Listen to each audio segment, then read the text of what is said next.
தரிசனம் நேயர்கள் அனைவருக்கும் அன்பான வணக்கம். திருவெண்பாவையினுடைய 2ஆம் நாள் பதிகத்தை பார்க்க போகிறோம். பார்த்துவிட்டு இன்றைக்கு யார் அந்த அடியார் என்பதையும் நாம் பார்க்கவிருக்கிறோம். இந்த திருவெண்பாவை 2ஆம் நாள் பதிகத்திலே நம் அறியாமையாகிய இருளை இனகற்றி நம்மை அறியாமையில் மேல் நாம் வைத்திருக்கக்கூடிய பாசத்தை நீக்கி இறைவன் மீதே பாசத்தை வைக்குமாறு மாணிக்கவாசகர் நம்ம இடத்துல சொல்கிறார். முதல்ல பாடல் என்னன்னு பார்த்துட்டு அதோடைய பொருளையும் பார்த்துட்டு பிறகு அடியார் யார் என்பதை பார்க்கலாம்.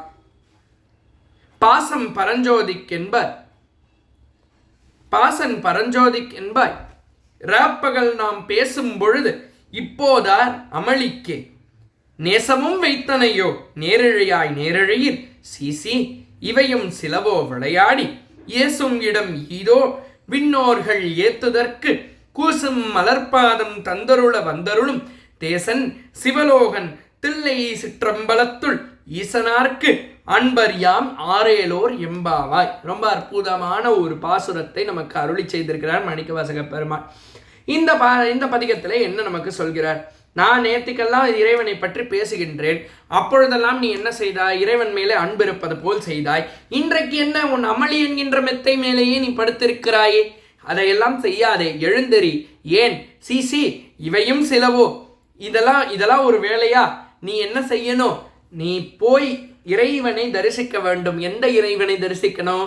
எல்லா தேவர்களும் வானவர்களும் நாணக்கூடிய பாதத்தை, பார்க்கவே வெட்கப்படக்கூடிய அந்த பாதத்தை, அவ்வளவு அழகான அந்த குஞ்சித பாதத்தை, தில்லை சிற்றம்பலத்திலே எம்பெருமான் காலை தூக்கி ஆடிக்கொண்டிருக்கிறானே அந்த பாதத்தை நீ தரிசிக்க வேண்டும் என்று நமக்கு மாணிக்கவாசகர் அருளி செய்திருக்கிறார்.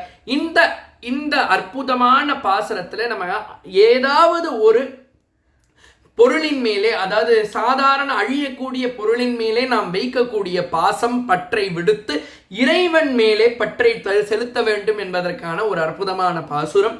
இந்த பதிகத்திற்கு இணையான ஒரு அடியாரினுடைய வரலாறை இன்றைக்கு நம்ம சிந்திக்க போறோம். திருநின்ற செம்மையே செம்மையா கொண்ட திருநாவுக்கரையன் தன் அடியார்க்கும் அடியேன் என்று சுந்தரமூர்த்தி நாயனாராலே பாடப்பெற்ற நம்முடைய திருநாவுக்கரசரை பற்றி தான் நம்ம இன்றைக்கு பார்க்க போகிறோம்.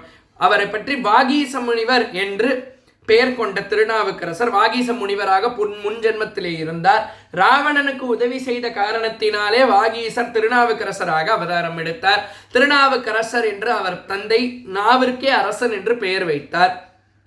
அவருக்கு முதல்ல பெயர் அவர் தந்தை வைத்த பெயர் மருள் நீக்கியார் அப்படின்னு. அப்ப முன்னாடி வச்ச தந்தை யாருன்னா சிவபெருமானைத்தான் நான் முதலில் தந்தை என்று சொன்னேன். அவருக்கு அவருடைய பெற்றோர் வைத்த இயற்பெயர் மருள் நீக்கியார் அப்படின்ட்டு.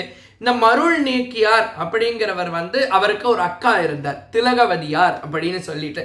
இந்த திலகவதியார் என்பவர் கல்யாணம் பண்ணிக்கலான்ட்டு முடிவு பண்றாங்க, எல்லாம் பண்றாங்க. அவன் படைத்தளபதியாக இருந்தார். அந்த திலகவதியாருடைய கணவனாக ஆக போகிறவர் படைத்தளபதியாக இருந்தார். கல்யாணத்துக்கு முந்தின நாள் போரிலே அவர் மாண்டு விட்டார். உடன்கட்டை ஏற வேண்டும் என்று நினைத்தார். ஆனால் அதற்குள்ளே தம்பியின் நிலையை நினைத்தார். அப்பாவும் இறந்து விட்டாரே, தம்பியின் நிலையும் நாம் தம்பியை கடைத்தேற்ற வேண்டும் என்று திலகவதியார் உடன்கட்டை ஏறாமலேயே அந்த காலத்திலேயே புரட்சி பெண்மணியாக இருந்து அந்த தம்பியை வளர்க்க வேண்டும் என்று முடிவு செய்தார். அப்படியே கொஞ்ச நாள் வளர்ந்தார். குழந்தைக்கு ஒரு 12-13 வயசு ஆச்சு. அதுக்கப்புறமா நமக்கெல்லாம் வரக்கூடிய சாதாரண பிரச்சனை தான் அவருக்கும் வந்தது. என்னடா எல்லா பிரச்சனையும் நமக்கு மட்டுமே வருதேன்னு யோசிச்சார். ஒருவேளை இந்த சிவபெருமானாலே எதுவும் செய்ய இயலாதோ என்று நினைத்து விட்டு சமண மதத்திற்கு தாவினார். சமண மதத்திலே அவருக்கு திவ்யசேனர் என்று பெயர் வைத்தார். கடவுளுக்கு எதிராகவே பிரச்சாரம் செய்து கொண்டிருந்தார். பிரச்சாரம் எத்தனை வயது வரைக்கும் செய்தார்?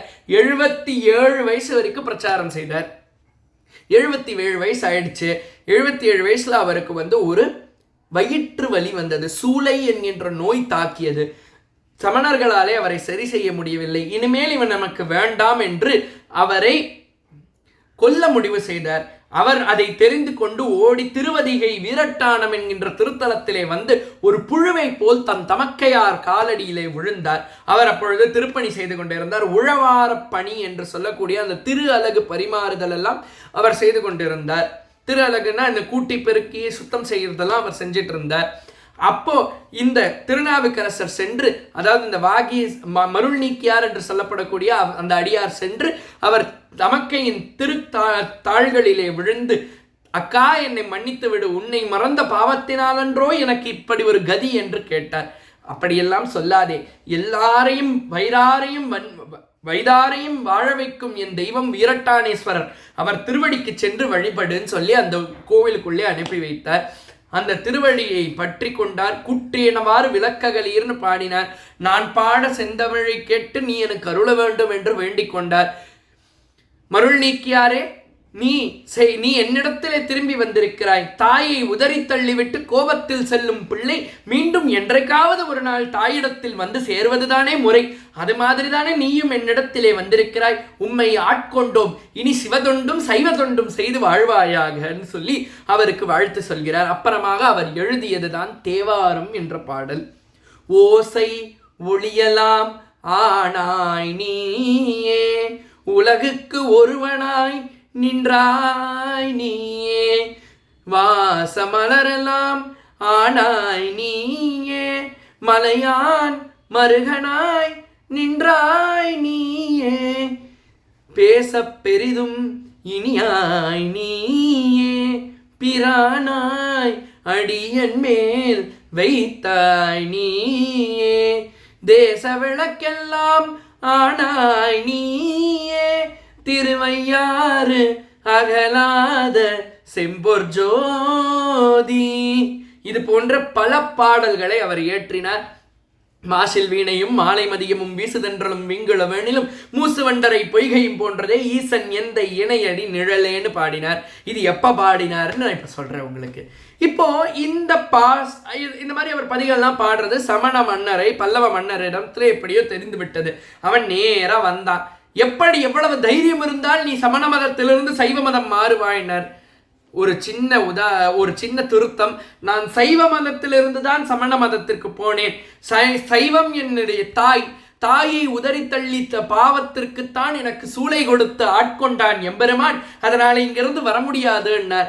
அவரை நெருப்பு கணலிலே போட்டார், வெண்தழலிலே போட்டு அவரை நெருப்பு மூட்டி அவரை கொலை பண்ணணும்னு முடிவு பண்றாங்க. ஊரறிய அவருக்கு நெருப்பிலே இட்டு அவரை பலியாக்க வேண்டும் என்று நினைத்தார்.